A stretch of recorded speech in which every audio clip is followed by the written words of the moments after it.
नमस्कार। आज हम इस बात की थोड़ी गहराई में जा रहे हैं कि कैसे ये छोटे छोटे वीडियोस जैसे इंस्टाग्राम रील्स या यूट्यूब शॉर्ट्स ये हमें एकदम से अपनी गिरफ्त में ले लेते हैं। मतलब हम सोचते हैं कि चलो बस 2-4 मिनट स्क्रॉल करते हैं और फिर पता चलता है कि घंटे निकल गए हैं। हाँ, तो हमारे पास जो जानकारी है, जो सोर्सेज हैं, वो इसके पीछे के साइंस और साइकोलॉजी को समझने में मदद करते हैं। आखिर ऐसा क्या है इनमें जो ये इतने इतने एडिक्टिव लगते हैं? आज का मकसद यही है कि इन सोर्सेज से मिली जानकारी को ठीक से समझें।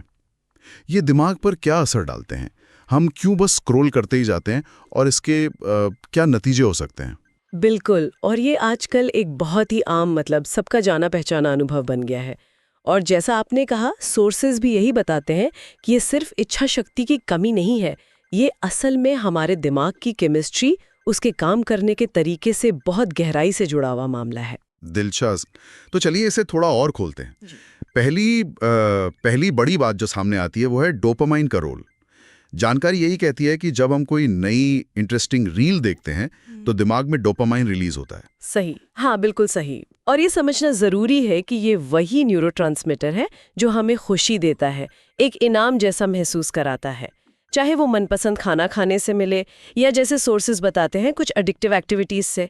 हर नई रील एक छोटा सा डोपामाइन हिट है और हमारा दिमाग उस हिट को बार बार चाहता है, इसलिए वो हमें स्क्रॉल करने को उकसाता रहता है। और इन वीडियोस की जो तेज रफ्तार है और वैरायटी है वो इस असर को और बढ़ा देती है। अच्छा, तो ये सिर्फ मजे की बात नहीं, ये तो दिमाग की वायरिंग का खेल है। और इसके साथ ही वो इन्फिनिट स्क्रॉल वाली बात भी है। मतलब कंटेंट कभी खत्म ही नहीं होता और हर 15-30 सेकंड में कुछ नया, तुरंत, कोई इंतजार नहीं। हाँ, और यहीं पर एक बहुत इंटरेस्टिंग साइकोलॉजिकल फंदा काम करता है। इसे कहते हैं वेरिएबल रिवॉर्ड्स, मतलब अनिश्चित इनाम। जैसे कसिनो की स्लॉट मशीन होती है ना, हाँ। आपको पता नहीं अगली बार जीतेंगे या नहीं, या इनाम कितना बड़ा होगा। रील्स के साथ भी कुछ ऐसा ही है। हर रील उतनी मजेदार नहीं होती, कुछ बहुत अच्छी लगती हैं, कुछ ठीक ठाक। यही अनिश्चितता कि शायद अगली वाली बेहतर हो हमें बांधे रखती है, दिमाग को उम्मीद रहती है। समझ गया, मतलब वो अनप्रिडिक्टेबिलिटी ही हुक है। बिल्कुल। और इसके अलावा भी कुछ साइकोलॉजिकल फैक्टर्स हैं, जैसे वो सोशल वैलिडेशन वाली बात, कितने लाइक्स मिले, कमेंट्स क्या आए, ये देखने की इच्छा भी हमें बार बार ऐप पे खींच लाती है। एक और चीज है मिरर न्यूरॉन्स। जब हम किसी को मान लीजिए डांस करते या खुश होते देखते हैं तो हमारे दिमाग के कुछ हिस्से वैसे ही एक्टिवेट होते हैं जैसे हम खुद वो कर रहे हों। इससे एक जुड़ाव सा महसूस होता है। लेकिन इन सब के बीच कुछ चिंता वाली बातें भी हैं, है ना? सोर्सेज में इसका जिक्र है, जैसे ध्यान देने की क्षमता, मतलब अटेंशन स्पैन कम होना। आजकल जैसे लगता है कि लंबे आर्टिकल्स या वीडियोस पर फोकस करना मुश्किल हो गया है। हाँ बिल्कुल, ये एक सीरियस चिंता है। सोर्सेज भी यही कहते हैं, दिमाग को ना आदत पड़ जाती है छोटे तेज बदलते हुए कंटेंट की, फिर लंबे समय तक एक ही चीज पर ध्यान टिकाना वो मुश्किल लगने लगता है। और नींद पर असर, देर रात तक स्क्रीन देखने से जो ब्लू लाइट निकलती है वो दिमाग को जगाए रखती है, वो नींद वाले हार्मोन मेलेटोनिन को बनने से रोकती है।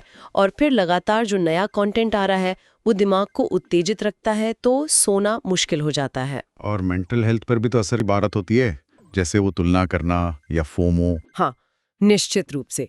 सोर्सेज इस तरफ इशारा करते हैं, लगातार दूसरों की एकदम परफेक्ट दिखने वाली जिंदगी देखना, अपनी लाइफ से तुलना करना, और वो फोमो यानी फियर ऑफ मिसिंग आउट, कि कहीं मैं कुछ मजेदार या जरूरी चीज मिस तो नहीं कर रही।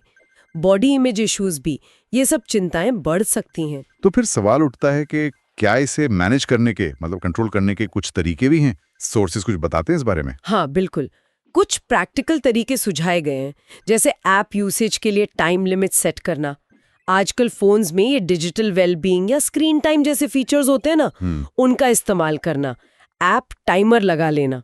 अच्छा, और जानबूझकर लंबा कंटेंट कंज्यूम करना, जैसे किताबें पढ़ना या कोई लंबी डॉक्यूमेंट्री देखना, ताकि फोकस करने की आदत बनी रहे। सिर्फ कंटेंट देखने के बजाय खुद कुछ बनाने पर, क्रिएट करने पर फोकस करना। कभी कभी रील डिटॉक्स करना, मतलब एक दिन या कुछ घंटे नैप से बिल्कुल दूर रहना। और एक बहुत ज़रूरी बात, अपने मूड को ट्रैक करना। रील्स देखने से पहले कैसा फील हो रहा था और देखने के बाद कैसा लग रहा है। इसे नोट करने से थोड़ी अवेयरनेस बढ़ती है। सही है। तो कुल मिला के देखें तो ये साफ है, डोपामीन का खिंचाव, वो कभी ना खत्म होने वाला स्क्रॉल और वो अनिश्चित इनाम वाला साइकोलॉजिकल ट्रैप, ये सब मिलकर हमें इन छोटे वीडियोस की तरफ खींचते हैं। बिल्कुल। और इसके साथ ही जैसा कि जानकारी हमें बताती है, हमारी फोकस करने की क्षमता पर, हमारी नींद पर और हमारी मेंटल हेल्थ पर जो इसके नेगेटिव असर हो सकते हैं, उन्हें समझना भी उतना ही जरूरी है। हाँ, ये सारी जानकारी जानने के बाद ये सवाल तो उठता ही है कि हम इसका इस्तेमाल कैसे करें अपने फायदे के लिए। सही कहा। और इन सब बातों को समझने के बाद एक गहरा सवाल शायद सोचने लायक है। क्या हम कंटेंट को कंट्रोल कर रहे हैं या फिर कंटेंट हमें कंट्रोल कर रहा है? शायद इस पर सोचना हम सबके लिए काम का हो सकता है।